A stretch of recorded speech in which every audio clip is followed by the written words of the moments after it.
박어사와 아이를 버린 여인. 박어사와 돌쇠가 문경 세제를 조금 넘어가던 어느 날이었습니다. 그때 어디선가 아기 울음 소리가 들렸지요. 어디서 아기 울음 소리가 들리는구나. 설마 이런 산골에요? 그렇지만 박어사가 다시 한번 말했습니다. 저쪽이다. 어서 뛰어가 보거라. 예. 잠시 뒤 돌쇠가 아이를 안고 오며 소리쳤지요. 날이 이 깊은 산 속에 조그만 아이가 있습니다. 돌쇠가 팔에 안고 온 아이는 2살쯤 된 건강한 아이였지요. 이런 깊은 산 속에 어린 아이가 버려져 있다니. 아무튼 어서 안고 가보자. 박어사와 아이를 안은 돌쇠가 몇 발짝 옮겼을 때였지요. 뒤쪽에서 여인의 흐느낌 소리가 들려왔습니다. 돌쇠야, 아이는 이리 주고 울고 있는 여인을 찾아보거라. 잠시 뒤 돌쇠가 여인을 데리고 왔습니다. 얼마나 울었는지 눈이 퉁퉁 부어 있었지요. 날이 아이를 버리고 이 여인은 목숨을 끊으려 했습니다. 박어사가 혀를 찼습니다. 아이를 본 여인이 다시 울었지요. 울지 말고 어서 이 아이를 받으시오. 부끄럽습니다, 나리. 여기서 잠깐 쉬면서 아이를 버리게 된 까닭이나 들어봅시다. 여인은 홍시성을 가진 여인이었지요. 홍여인은 문경 고을의 아주 깊은 산골에서 농사꾼의 아내로 행복하게 살고 있었습니다. 농사꾼의 아내였지만 홍여인은 아주 아름다운 미모를 가지고 있었지요. 그런데 그만 뒷산에 사냥을 나왔던 사또의 눈에 띄고 만 것이었습니다. 이런 깊은 산골에 저토록 아름다운 여인이 있었다니. 사또는 홍여인에 대하여 자세하게 조사하게 하였지요. 며칠 뒤 홍여인의 남편이 느닷없이 포졸들에게 잡혀가는 사건이 일어났습니다. 포졸들은 잊지도 않은 죄목을 달아 홍여인의 남편을 신문하다가 옥에 가두어 버렸지요. 남편이 옥에 갇히자 홍여인은 남편의 뒷바라지를 하려고 관가에까지 가게 되었습니다. 홍여인이 관가에 나타나자 한 사람이 다가와 말하였지요. 사또의 이야기만 잘 들으면 남편이 쉽게 풀려날 수도 있을 거라는 이야기였습니다. 홍여인은 말을 단번에 거절하였지요. 그러자 사또는 홍여인의 남편에게 더 지독한 고문을 가했습니다. 이거 보시오. 이렇게 사또의 청을 끝까지 거절하면 남편이 정말 죽을지도 몰라요.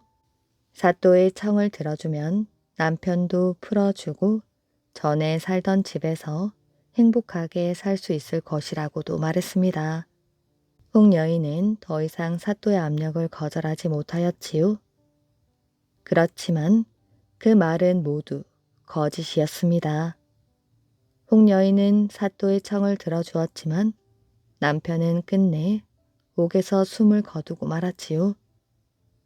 남편이 죽자 홍여인은 아이와 함께 남편을 따라 죽어야겠다고 다짐했습니다.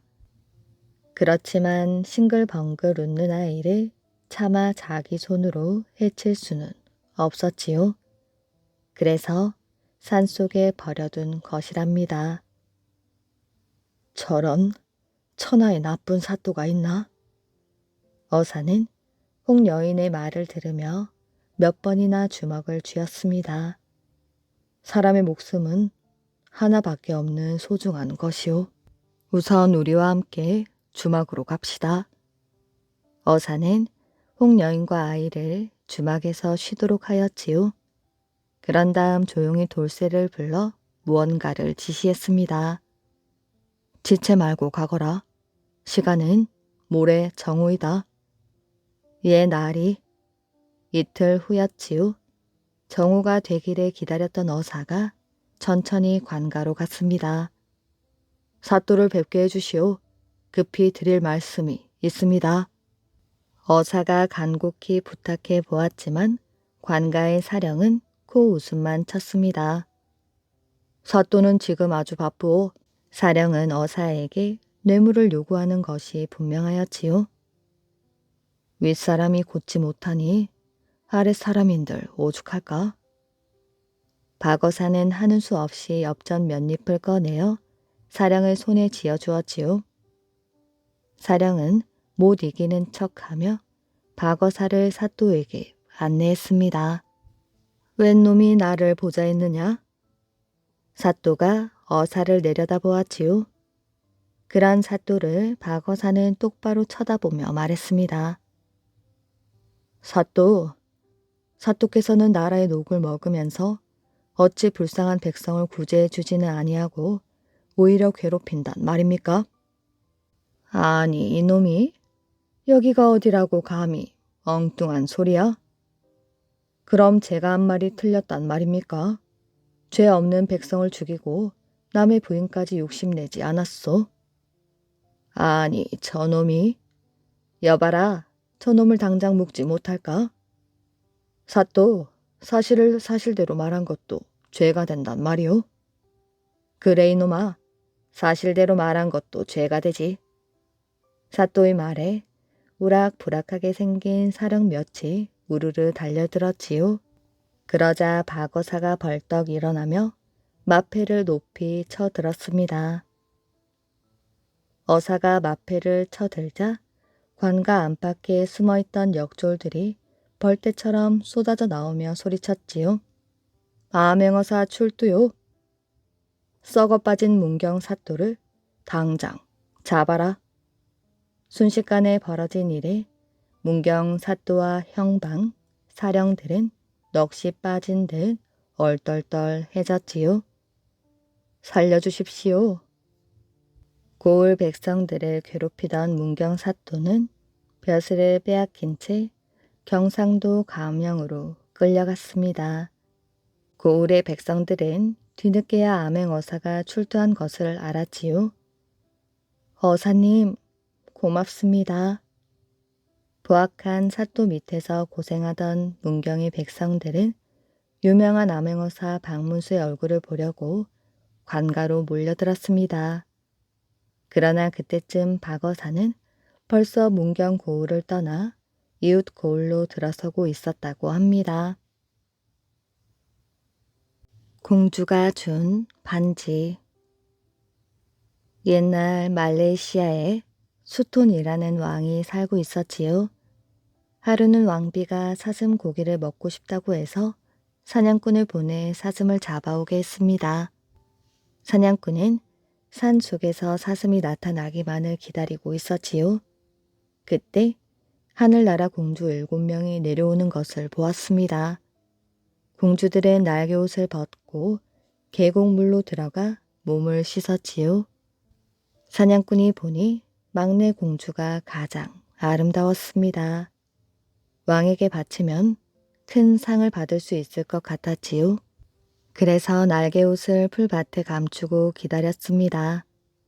목욕을 마친 공주들은 하늘로 올라갔으나 막내 공주만이 날개옷을 찾지 못해 홀로 남게 되었지요. 사냥꾼은 공주를 위협하여 왕에게 데려갔습니다. 수톤 왕은 공주의 아름다움에 반해 둘째 왕비로 삼게 되었지요. 그리고는 공주의 자태에 푹 빠져 첫째 왕비의 방에는 얼씬도 하지 않았습니다. 첫째 왕비는 질투심에 몸이 달았지요. 친정 아버지를 찾아가 하소연을 하니 아버지는 도수를 부려 수톤 왕의 꿈에 나타났습니다. 둘째 왕비가 오래 살기를 바란다면 하얀 코끼리의 검은 상아를 뽑아주시오. 왕은 곧바로 하얀 코끼리의 검은 상아를 찾기 위해 떠났습니다. 그 틈에 첫째 왕비는 날개 옷을 찾아 들고 막내 공주를 찾아갔지요. 공주는 날개옷을 받자마자 얼른 입고 궁궐 밖으로 나갔습니다. 그렇게 춤을 추며 길을 가다가 빈손으로 돌아오는 왕을 만났지요. 왕에게 하늘나라로 돌아갈 거라 말하자 왕은 함께 가자며 날개옷을 붙잡고 늘어졌습니다. 제 반지를 드리겠습니다. 위험에 처할 때 반지를 꺼내 제 이름을 부르면 위험에서 벗어날 수 있을 거예요. 그럼 하늘에서 만나요. 공주는 말이 끝나자 하늘로 올라가 버렸지요.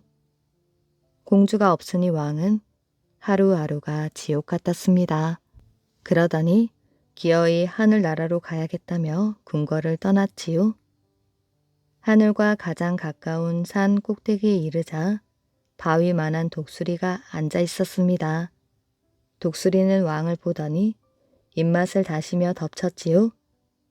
왕은 공주가 준 반지를 꺼내며 공주의 이름을 높이 외쳤습니다.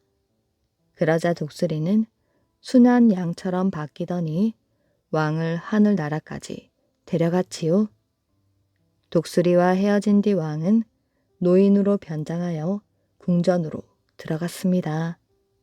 시녀들이 물동이를 나르는데 말을 들어보니 공주의 목욕물을 떠가는 것이었지요.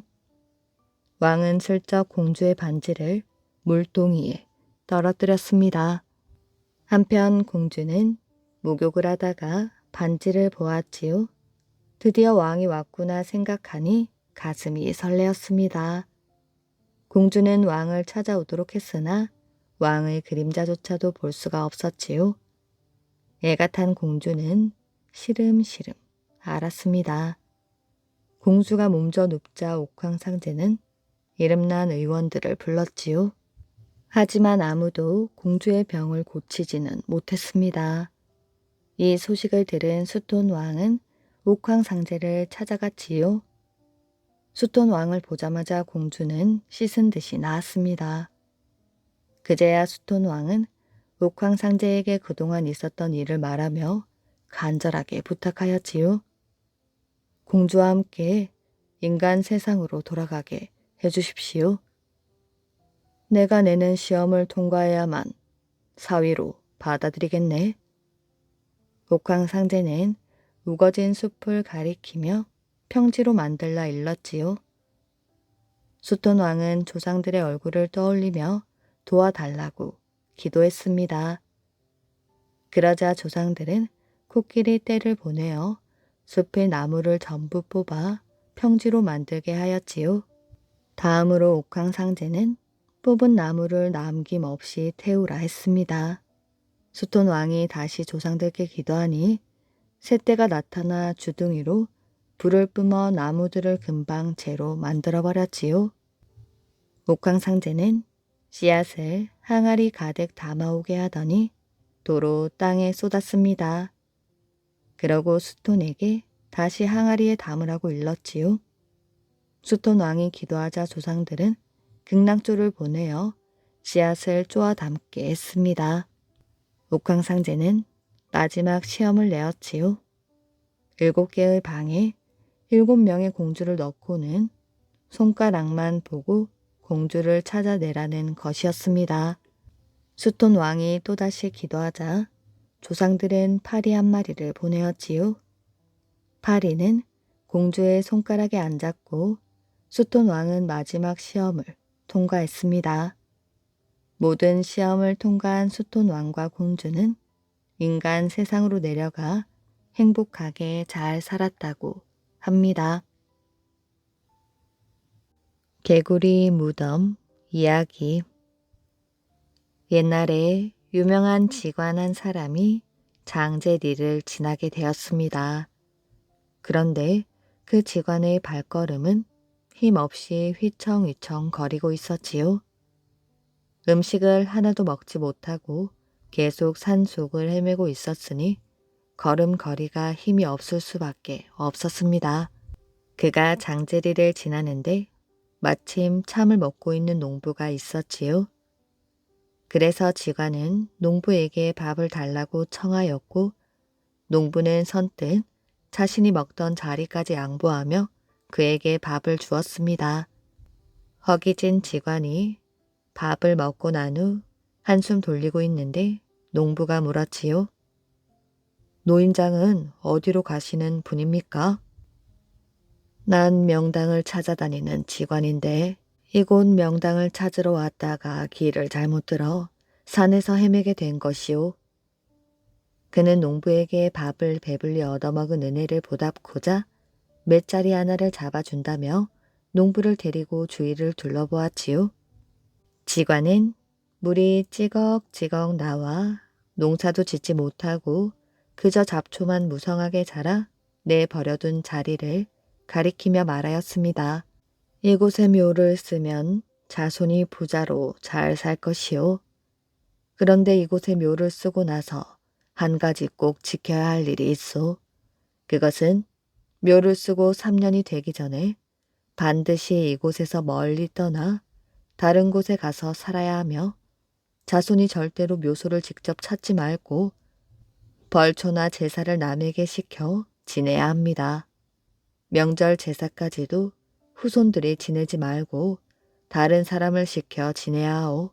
기가 막히고 믿어지지 않는 일이라 조심스레 지관에게 다시 물으니 지관은 화를 내었습니다. 믿지 못하겠으면 그만두시오. 이렇게 말한 그는 어디론가 사라져 버렸지요. 농부는 집에 와서 논에서 있었던 일을 곰곰이 생각해 보니 도무지 이해가 되지 않았습니다. 그런데 그 노인의 말투나 모습을 보면 보통 사람처럼 평범한 말로 들리지가 않았지요. 만약 노인의 말대로 부자가 된다면 그에겐 큰 소원이 이루어진 것입니다.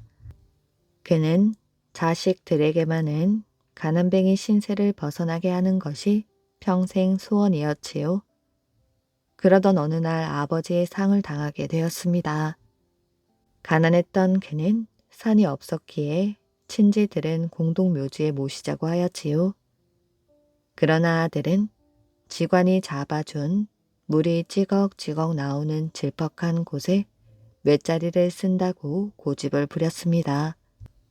동네 사람들과 친척들은 그가 불효막심한 놈이라고 모두 한마디씩 하였지요. 그래도 농부는 가난이 하도 지긋지긋하여 그 직관이 시키는 대로 해보기로 마음먹었습니다. 친척들은 화를 내며 장례를 치르기 전 모두 떠나가고 말았지요. 동네 사람들 역시 하나둘 떠나가더니 자기 가족만 남게 되었습니다. 농부는 하는 수 없이 혼자 아버지의 시신을 지게에 지고 가서 물이 질퍽한 그곳에 작은 묘를 만들었지요. 물이 나서 깊이 팔 수도 없고 흙을 끌어 모으기도 나빠 조그맣게 묘를 만들었습니다. 그 농부는 마을 사람들에게 미움을 받아 그 마을에선 살 수 없게 되었지요. 하늘 수 없이 얼마 안 되는 집안 살림을 싸서 지게에 지고 정처 없이 그 마을을 떠나게 되었습니다. 그들은 멀리 안산까지 가서 남의 집 머슴으로 들어갔지요. 그 집은 자식 하나 없이 늙은 부부 내외만 사는 부잣집이었지요. 그러던 어느 날 노부부가 몹쓸 병이 들어 자리에 눕게 되었습니다. 머슴 내외는 주인집 내외를 살리려고 갖은 고생을 다하였지요. 주인이 죽으면 어디로 또 갈 곳이 없었답니다. 그래서 친자식보다 더 열성으로 용하다는 의원을 부르고 좋다는 약을 모두 써보았지만 소용이 없었지요. 주인 내외는 머슴이 너무나 고마웠습니다.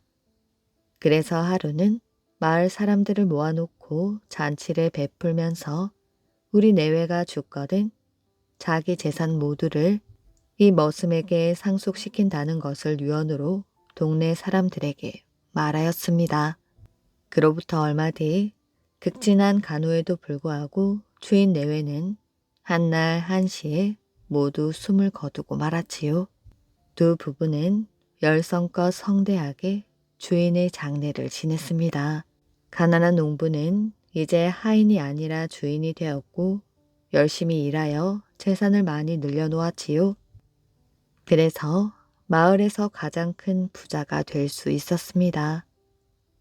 농부는 어느 날 돌아가신 아버님의 산소가 생각이 났지요.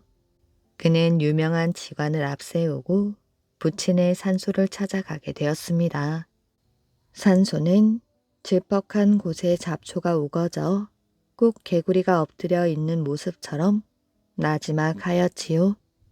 벌써 3년이란 세월이 흘렀습니다. 이제야 찾아온 불효자를 용서해 달라며 마련해 가지고 온 음식을 차려놓고 제사를 지낸 뒤 지간에게 맷자리가 어떠냐고 물어보았지요. 지관은 과연 명지관이 잡은 맷자리라고 칭찬을 하였습니다. 그러나 오늘 맷자리를 찾아온 것은 잘못되었습니다. 농부가 지간에게 그 이유를 물었지요.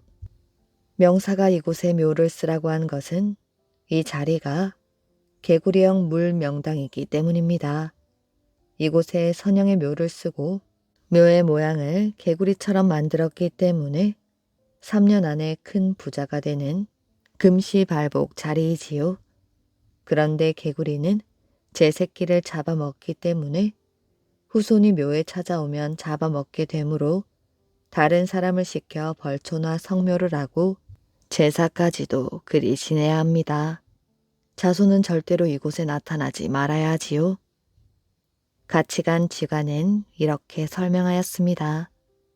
그 후 이상한 일이 벌어지고 말았지요. 성묘를 마치고 집에 돌아온 농부는 갑자기 몸이 아프기 시작하더니 자리에 눕고 말았습니다. 그는 아들들을 모이게 하고 유언으로 자기 아버지의 맷자리에 대한 이야기를 자세하게 말하였지요. 너희들은 할아버지 묘를 직접 찾아가지 말고 꼭 다른 사람을 시켜 벌초도 하고 성묘도 해야 한다.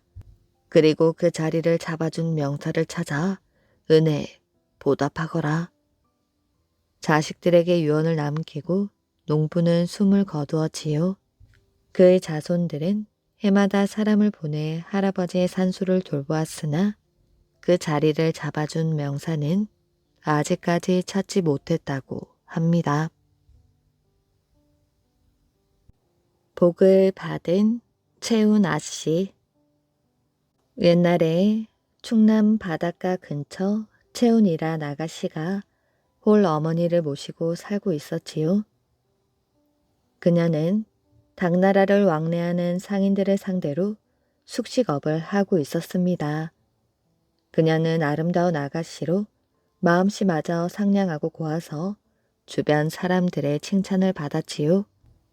그녀는 오고 가는 상인들에게 음식도 넉넉하게 주어 늘 덕을 베풀며 살고 있었습니다. 그래서 그의 공덕이 이웃 마을과 하늘에까지 널리 알려지게 되었습니다. 그러던 어느 날 그녀에게 덕을 보았던 부자 상인이 숨을 거두고 말았습니다. 그래서 온 식구들이 모여 장례 준비를 하였지요. 채운 아씨 역시 그 집에 찾아가서 상가 일을 도와주고 있었습니다. 그때 부자 상인은 하늘에 올라가 옥황상제에게 자기가 세상에서 살아온 행적에 따라 상벌에 대한 판결을 받게 되었지요. 옥황상제가 물었습니다. 채운이란 아씨를 아느냐? 예, 잘 압니다. 장사하러 다닐 때 늘 그녀에게 덕을 보았지요. 그 채운 아가씨는 덕을 많이 베풀어 수백 석의 덕미를 하늘나라에 쌓아두었다. 그녀가 세상의 인연을 마치고 하늘나라에 오면 그 쌀을 가지고 보시를 하고 복을 누리게 될 것이다. 그런데 너는 덕을 쌓지 않아 하늘나라에는 하늘의 덕미도 없으니 무엇으로 보시를 하고 복되게 살겠느냐? 옥황상제의 말에 부자 상인은 머리를 숙이고 눈물을 흘리고 있었습니다. 상인이 아무 말이 없자 옥황상제가 말하였지요. 채운 아씨는 아직 하늘나라에 올 날이 멀었으니 그녀의 덕미 수백 석을 네가 빌려 보시를 하고 세상에 돌아가 그 쌀을 갚는다면 너를 환생시켜 주겠다. 부자 상인은 너무도 고마워 100배의 절을 올리고 하늘나라에 쌓아둔 채운의 덕미를 모두 빌려 보시를 하고 다시 환생하게 되었지요.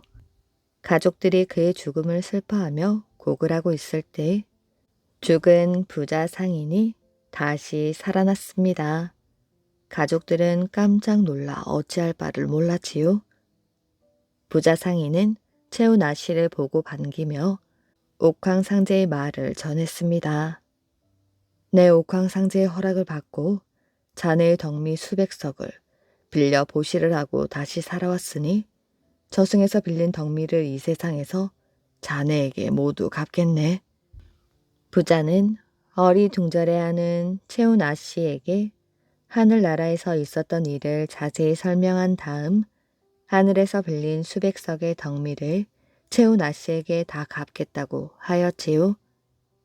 다음날 부자에게서 받은 쌀을 상인들과 동네 사람들이 운반하기 시작하였는데 그 무거운 쌀을 짊어지고 개울을 건너는 일이 보통 불편한 게 아니었습니다. 채운 아씨는 부자에게서 받은 쌀로 인부들에게 음식을 제공하고 인건비를 지불하여 당진읍과 고대면을 연결하는 다리를 놓았지요. 그래서 사람들은 채운의 공덕을 기리며 그 다리를 채운교라 이름을 지었다고 합니다. 혼자 사는 젊은 여인. 부여의 말의 마을에는 작은 연못이 하나 있었습니다. 연못 옆에는 남편을 잃고 혼자 사는 젊은 여인이 살고 있었지요. 아름다웠던 이 여인은 행실도 바르고 착해 사람들의 칭찬이 끊이질 않았습니다. 그래서 총각들에게도 호감을 사고 있었지요. 물론 여인은 2번 혼이 날 생각은 없었습니다. 그러던 어느 날 밤이었지요. 방문이 스르르 열리더니 자색의 옷을 입은 젊은이가 점잖게 들어왔습니다. 누구세요? 여인이 깜짝 놀라 물었으나 젊은이는 대답은 하지 않고 여인의 맞은편에 앉았지요. 한밤중에 여인네가 혼자 사는 방에 들어오다니 무슨 짓이요? 여인이 화를 내었지만 젊은이는 미소를 지으며 그윽한 눈길로 쳐다보기만 했습니다. 여인은 또 무엇라고 외칠 생각이었지만 입이 떨어지질 않았습니다. 젊은이가 다가와 손을 잡았는데도 비명은커녕 아무 말도 할 수가 없었지요. 오히려 새색시처럼 가슴이 두근두근 했습니다. 그렇게 둘은 밤을 함께 보내었습니다. 아침이 되자 여인은 어젯밤 일이 꿈인지 현실인지 분간할 수가 없었지요. 꿈을 꾼 것인가? 아니야. 꿈이라기엔 너무나 생생해. 그런데 그날 밤 젊은이가 또 찾아온 것입니다. 그날 밤 역시 아무 말 없이 손을 잡고 여인을 다정하게 바라볼 뿐이었지요. 다음 날도 그 다음 날도 마찬가지였습니다. 여인은 내일도 젊은이가 찾아온다면 다시는 찾아오지 말라고 단단히 일러두리라 마음먹었지요. 하지만 아무리 결심을 해도 젊은이만 마주보면 그런 생각이 사라지고 오히려 함께하는 시간이 너무 빨리 지나가는 것 같아 아쉽기만 했습니다. 그러던 어느 날 여인은 깜짝 놀랐지요. 아이를 가져 배가 불러온 것입니다. 이 일을 어쩌지? 이 일이 알려지면 얼마나 부끄러운 일인가? 그런데 여인의 아버지가 그 사실을 알고 말았지요. 여인은 울면서 그간 있었던 일을 낱낱이 아버지에게 털어놓았습니다. 물론 아버지는 처음에는 그 말을 믿으려 하지 않았지요. 하지만 여인이 눈물을 흘리며 간곡히 말하자 믿어보기로 했습니다. 네 말이 사실이라면 어디 사는 어떤 젊은이인지 알아야겠다. 너는 내가 시키는 대로 하거라. 바늘에 실을 길게 깨어 두었다가 젊은이가 방을 나설 때 바늘을 옷자락에 꽂아 두거라. 여인은 아버지가 시킨 대로 바늘에 실을 꿰어 놓고 밤이 되기를 기다렸지요. 그날 밤도 젊은이는 여인을 찾아왔습니다. 그리고는 새벽까지 머물렀지요. 젊은이가 떠나려 하자 여인은 실을 꿰n 바늘을 젊은이의 허리춤에 재빨리 꽂았습니다. 날이 밝자 아버지가 말했지요. 내가 시키는 대로 한 것이야? 예, 아버님. 아버지는 실을 따라 나가보았습니다. 그런데 실은 집 밖으로 나가더니 연못 속으로 들어가 있었지요. 아버지는 연못 속으로 들어간 실을 조심스레 당겨보았습니다. 무언가 묵직한 것이 느껴졌지요. 아버지는 조금 더 힘을 주어 보았습니다. 그러자 무언가 연못 속에서 딸려오기 시작하였지요. 순간 아버지는 깜짝 놀랐습니다. 실에 달려온 것은 뜻밖에도 한 마리의 용이었지요. 실을 꿰n 바늘은 어이없게도 용의 허리춤에 꽂혀 있었습니다. 그 모습을 보고 있던 여인은 그 자리에서 정신을 잃고 쓰러지고 말았지요. 하는 수 없구나. 신령한 용이 준 아이이니 나 잘 키우도록 해라. 하지만 절대 문 밖을 출입해서는 안 된다. 여인이 정신을 차리자 아버지가 말했지요. 몇 달 뒤 여인은 건강한 사내 아이를 낳았습니다. 뒷날 아이는 말을 캐어 팔아 살림에 보탰지요. 때문에 주위에서는 그 아이를 서동이라 불렀답니다. 서동은 청년이 되자 신라의 선화공주와 혼인하고 백제의 30번째 임금인 무왕이 되었다고 합니다. 심심한 부자의 어리석은 제안. 옛날 에티오피아에 아르아라는 젊은이가 살고 있었지요. 아르아는 아주 부유한 상인 합톰의 하인이 되었습니다. 합톰은 아주 부자였기 때문에 돈으로 살 수 있는 모든 것에 염증을 느꼈으며 딱히 할 일도 없었기 때문에 하루하루를 지겨워하며 지내었지요. 어느 추운 겨울날 합톰은 산에서 차가운 바람이 불어오자 아르아를 시켜 장작불을 피우게 했습니다. 그러다 문득 이렇게 중얼중얼 거렸지요. 사람은 추위를 얼마나 견딜 수 있을까? 매서운 바람이 몰아치는 산의 높은 봉우리에서 담요나 옷도 없이 하룻밤을 보낼 수 있을까? 글쎄요. 하지만 어리석은 짓이 아닐까요? 맞아. 나는 그리 할 수 없다는 쪽에 걸겠네. 전 용기 있는 사람이라면 산에서 하룻밤을 보내고도 죽지 않을 거라 생각합니다. 하지만 저는 내기에 걸 만한 것이 없으니 상관없는 일이지요. 좋아. 그렇담 자네와 내가 내기를 하지. 만약 자네가 산에서 음식과 물, 담요와 옷 없이 하룻밤을 보낼 수 있다면 자네에게 집과 가축, 땅을 주겠네. 주인님, 정말이신가요? 아르아는 믿을 수 없다는 듯 눈을 동그랗게 떴습니다. 난 약속은 지키는 사람이야. 내일 당장 산에 오르겠습니다. 드디어 저도 제 땅을 가지게 되었네요.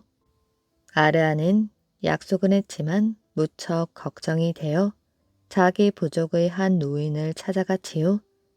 노인에게 주인과 약속을 이야기하며 걱정하였습니다. 제가 오늘 밤 무서운 추위를 이겨낼 수 있을지 알 수 없습니다. 노인이 말하였지요.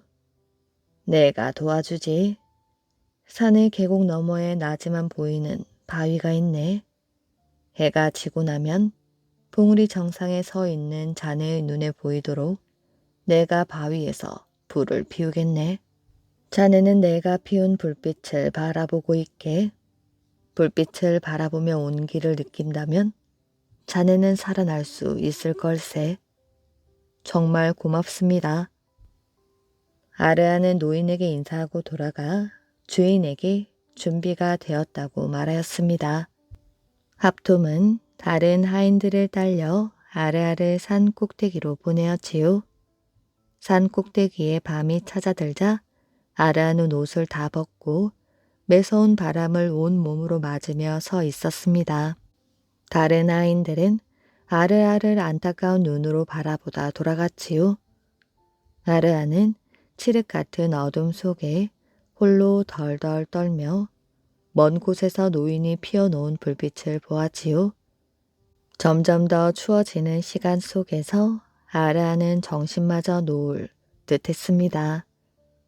하지만 먼 곳에서 자신을 위해 타오르는 불빛에 눈을 고정시키고 이를 악물었지요. 아르아는 결국 자그마한 불빛에 의지하여 밤을 이겨내고 새벽이 되어 산을 내려오게 되었습니다. 합톰은 아르아가 무사히 돌아오자 놀라며 지난 밤의 일을 물었지요. 아무것도 입지 않고 옷도 입지 않은 채 견뎠단 말이야. 정말 대단하군. 어찌 그럴 수가 있었지? 전 멀리 보이는 언덕의 불빛을 보았을 뿐입니다. 뭐라고? 불빛을 보았다고? 자네는 규칙을 어겼어. 땅은 물론이고 아무것도 줄 수 없네. 그렇지만 그 불빛은 너무 멀리 떨어져 있었습니다. 어쨌든 약속을 지키지 않았네. 아르아는 몹시 슬퍼서 노인을 다시 찾아가 보았더니 재판관을 찾아가 보라 하였지요. 아르아는 재판관을 찾아가 불만을 이야기하였습니다. 재판관은 합톰과 하인들이 하는 이야기를 듣고 판결을 내렸지요. 자네가 진 것이야. 합톰의 조건은 불이 없어야 한다는 것이었으니. 아르아는 다시 노인을 찾아가 재판관의 판결을 말하며 눈물을 흘렸습니다. 산에서 죽다 살아났는데도 제 운명은 하인으로 살 팔자인가 봅니다. 너무 걱정 말게. 하일루라는 지혜로운 사람이 도와줄 것이야. 노인은 하일루를 찾아가 합톰과 아르아의 사이 일을 이야기하며 좋은 방법을 알려달라고 했지요. 하일루는 잠시 생각하더니 노인에게 말했습니다. 내 알아서 할 테니 너무 걱정 말게. 며칠이 지나자 하일루는 도시에 사는 많은 사람들에게 잔치를 열 테니 와달라는 초청장을 보내었지요. 초대받는 손님들 중에는 재판관과 합톰도 끼어 있었습니다. 합톰은 화려한 장식을 한 노새를 타고 하인들이 들여온 비단 양산을 쓰고 나타났지요. 부엌에서는 맛있는 냄새가 솔솔 풍겨왔습니다. 갖가지 맛있는 냄새가 손님들의 식욕을 당겼지요. 그러나 한참 지나도 냄새만 진동할 뿐 요리가 전혀 나오질 않았습니다. 저녁이 되어도 요리는 나오지 않았지요. 그 자리에 있던 손님들이 수군수군 했습니다. 마침내 손님 중에 한 사람이 하일루에게 물었지요. 하일루, 어째서 우리를 잔치에 초대해 놓고 음식을 내오지 않습니까? 하일루가 말하였지요. 음식 냄새가 나지 않습니까? 냄새를 아무리 맡아봤자 먹은 것은 아니지 않습니까? 그럼 볼 수 없을 정도로 먼 거리에 떨어져 있는 불빛에는 아무런 온기도 없는 것이 아니겠소? 산에 있는 동안 아르아가 먼 곳에 있는 불빛으로 몸이 따뜻해진 것이라면 여러분들도 내 부엌에서 풍겨오는 냄새만으로도 충분히 배가 부를 수 있지 않소? 손님들은 모두 하일루의 말에 고개를 끄덕였고 재판관과 합톰은 실수를 깨닫고 창피했습니다. 그 후 합톰은 약속대로 아르아에게 집과 땅, 가축을 주었다고 합니다. 나귀, 방귀. 옛날 어떤 사람이 나귀를 타고 먼 길을 가게 되었습니다. 나귀 잔등에 턱 올라 앉아서 거드름을 잔뜩 피우며 갔지요. 아무리 걸어도 다리 아픈 것은 나귀지 자기가 아니니까 이 사람은 그저 좋아서 콧노래를 흥얼거리며 갔습니다. 길을 가다가 길에서 짐진 사람을 만났어요.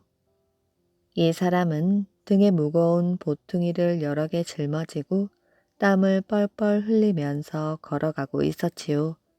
먼 길을 가느라고 지칠 대로 지쳤는데 갈 길은 바쁘고 쉴 틈은 없어서 끙끙거리면서 힘들게 가고 있었습니다.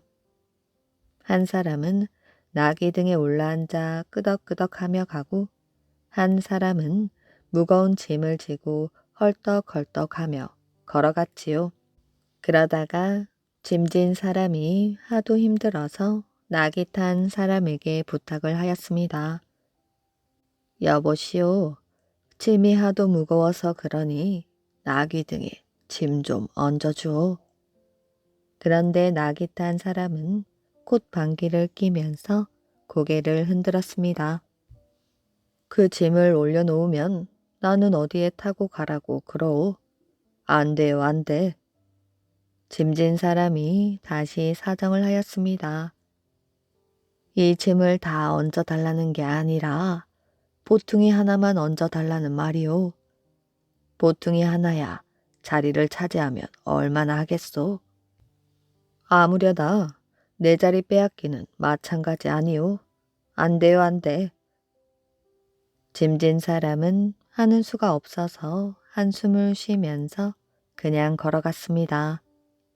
한 사람은 나귀 등에 올라앉아 콧노래를 흥얼거리면서 가고 한 사람은 무거운 짐을 지고 땀을 흘리면서 갔습니다. 한참을 가다가 갈림길이 나왔어요. 나귀를 탄 사람은 왼쪽 길로 접어들고 짐진 사람은 바른쪽 길로 접어들었습니다. 그때 짐진 사람이 가다 말고 뒤돌아서서 나귀 탄 사람을 불렀지요. 여보시오, 나귀 탄 양반. 왜 그러시오? 내가 사람의 팔자를 좀 볼 줄 아는데 당신 오늘 일진이 안 좋소. 뭐가 안 좋다는 것이오? 그 나귀가 방귀를 3번 뀌면 당신은 크게 다칠 것이오. 그러니 조심하오. 별 이상한 사람 다 보겠네. 쓸데없는 참견 말고 갈 길이나 얼른 가시오. 이제 나귀 탄 사람은 혼자가 되었습니다. 옆에서 귀찮게 하는 사람이 가버려서 속 시원하게 되었다고 좋아하면서 갔지요. 나귀 등에 올라앉아 끄덕끄덕 거리면서 갔습니다. 그런데 한참을 가다 보니 나귀가 방귀를 뿡 하고 뀌는 게 아니겠어요? 그 소리를 듣고 나귀 탄 사람은 기분이 몹시 언짢아졌습니다. 짐진 사람이 했던 말이 생각나서 그런 것이지요. 에이, 그 이상한 사람 때문에 아주 기분을 잡쳤는걸. 뭐가 어째? 나귀가 방귀를 3번 뀌면 내가 크게 다친다고? 웃기는 소리 작작 하라지. 그래도 왠지 마음이 편치 않아 나귀가 방귀를 2번 더 뀌면 정말 다치는 게 아닐까 하고 겁이 슬슬 났습니다. 그래서 몸을 잔뜩 움츠리고 가만히 있었어요. 혹시 몸을 이리저리 움직이면 나귀가 무거워서 용을 쓰느라 방귀를 또 낄까봐 그런 것이지요. 그런데 그렇게 조심했는데도 한참 가다 보니 나귀가 2번째 방귀를 뿡 하고 또 뀌었습니다. 그 소리를 듣고 나귀 탄 사람이 그만 기겁을 하였지요. 아니 이놈이 어쩌자고 방귀를 또 뀌어? 그러고 보니 정말로 덜컥 겁이 났지요.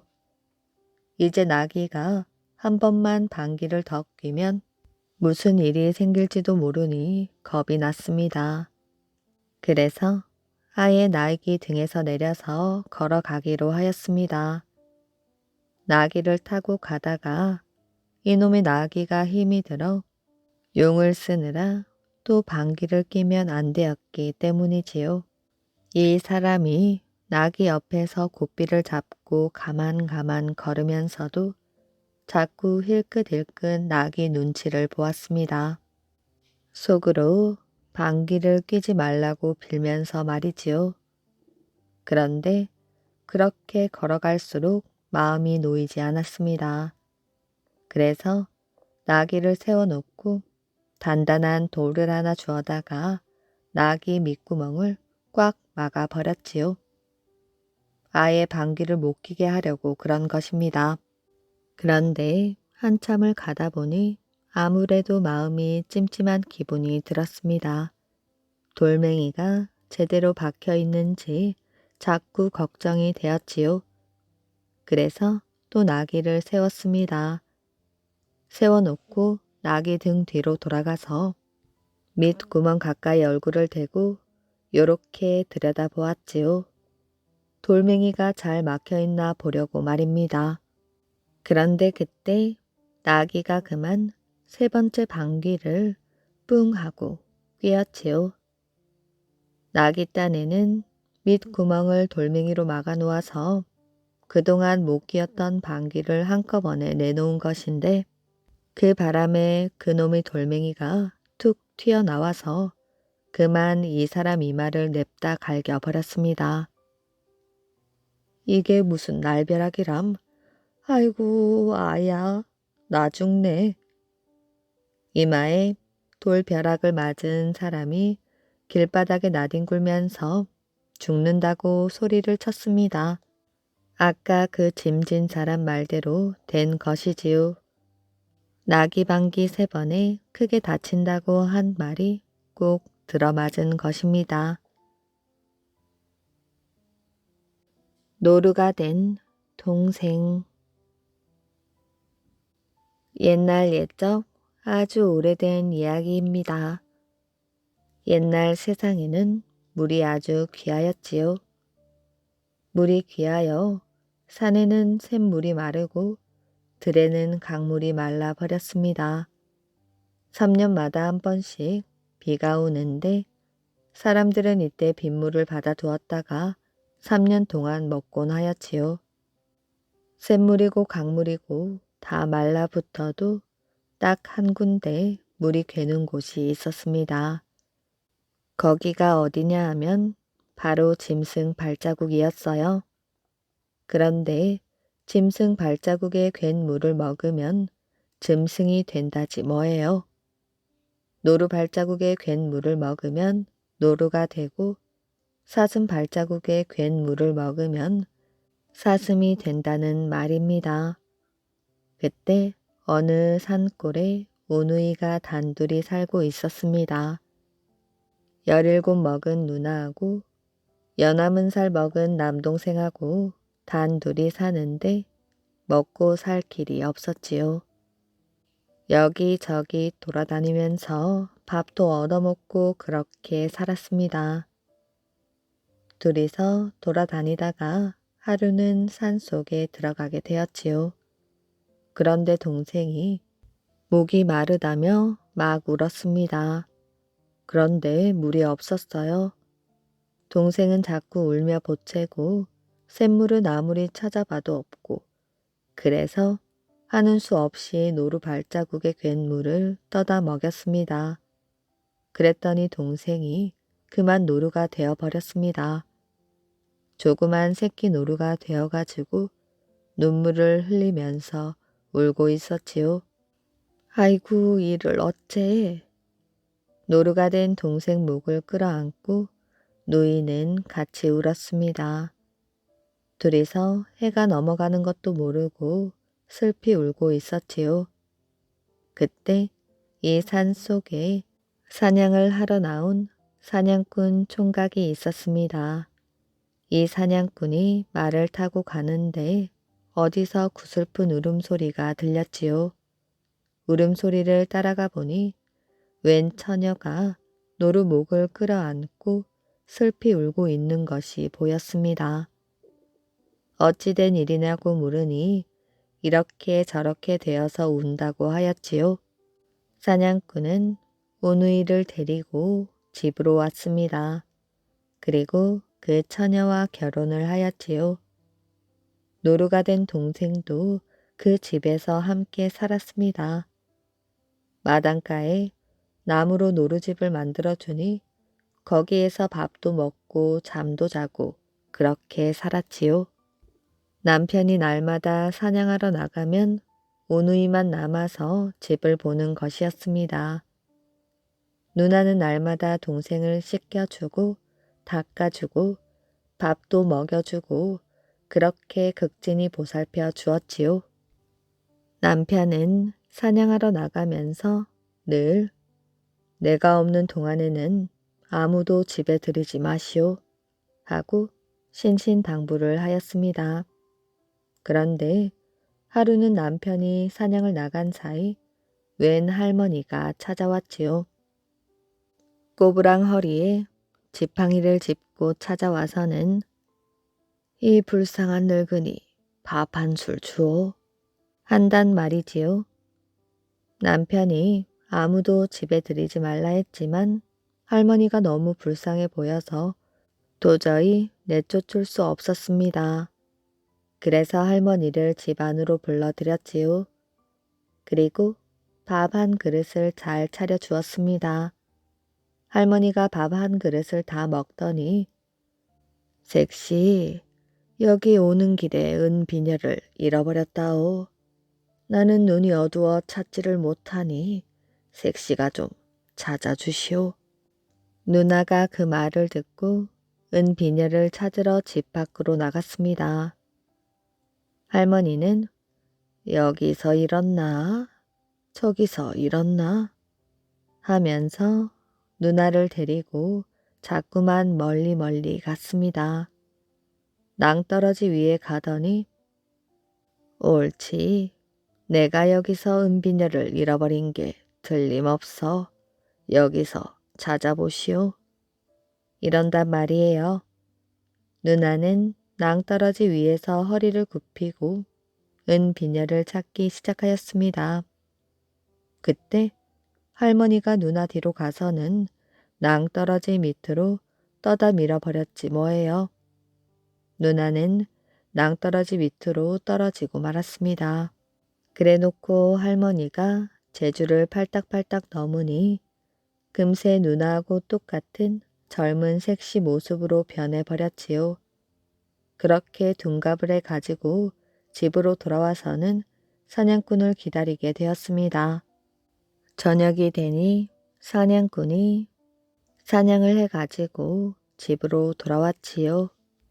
그러니 가짜 색시가 이제 오셔요. 어서 저녁밥을 드셔야지요. 하고 남편을 맞아들인다고 난리가 났습니다. 그런데 노루 집에서 노루가 자꾸만 울었지요.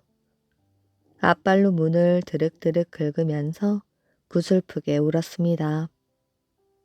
그 소리를 듣고 사냥꾼이 당신 동생이 슬피 울고 있으니 어서 가서 달래 죽으려 하니 아이 저걸 없애버리는 게 좋겠어요.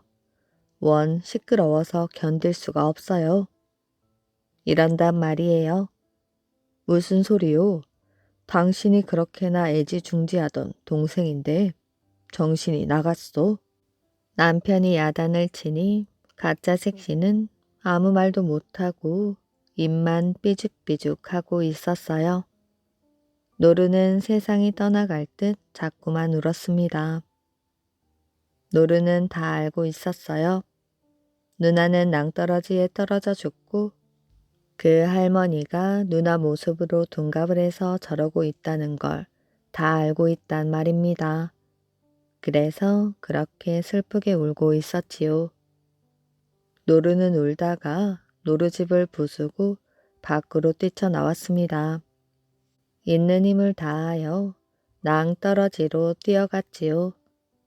집에 있던 사냥꾼이 왜 저러나 하고 따라가 보았더니 노루가 낭떠러지 위에서 왔다 갔다 하며 슬피 울고 있었습니다. 틀림없이 저 낭떠러지 밑에 무엇이 있나 보구나. 사냥꾼이 얼른 낭떠러지 밑으로 내려가 보았지요. 가보니 글쎄 거기에 자기 부인이 쓰러져 있는 게 아니겠어요? 아니 세상에, 여보. 그러고 있는데 저쪽에서 누가 달려와 여보 여보 하는데 사냥꾼이 가만히 보니 자기 부인이었습니다. 너무 똑같아서 누가 진짜이고 누가 가짜인지 몰랐지요. 그래서 어쩔 줄을 모르고 있었습니다. 그때 노루가 낭떠러지 밑으로 내려왔습니다. 내려와 자기 누나에게 달려가더니 볼을 비비면서 마구 울었어요. 그러니 죽은 줄만 알았던 누나가 부시시 일어났습니다. 노루가 너무 반가워서 누나 하고 큰 소리로 불렀지요. 자기도 모르게 사람 소리를 낸 것입니다. 그랬더니 신기하게도 사람이 되었어요. 다시 옛날 모습으로 돌아온 것입니다. 그러니까 가짜 부인이 슬금슬금 꽁무니를 빼는 것이었어요. 사냥꾼이 모든 걸 알아차리고 얼른 활을 빼어 쏘았지요. 그랬더니 벌렁 낮아빠지는데 꼬리 9 달린 여우가 낮아빠진 것입니다. 천년 묵은 여우가 할머니로 둔갑했다가 젊은 색시로 둔갑한 것이지요. 그런 일이 있고부터 비가 많이 와서 강물이 흐르고 샘물이 다시 펑펑 솟아났습니다. 그 다음부터는 노루 발자국에 괜 물을 먹어도 노루가 되는 일은 없었지요. 이야기 재미있게 잘 들으셨나요? 오늘의 이야기는 여기까지입니다. 오늘도 이야기를 들어주셔서 정말 감사합니다. 오늘도 편안한 밤 되시길 바랍니다.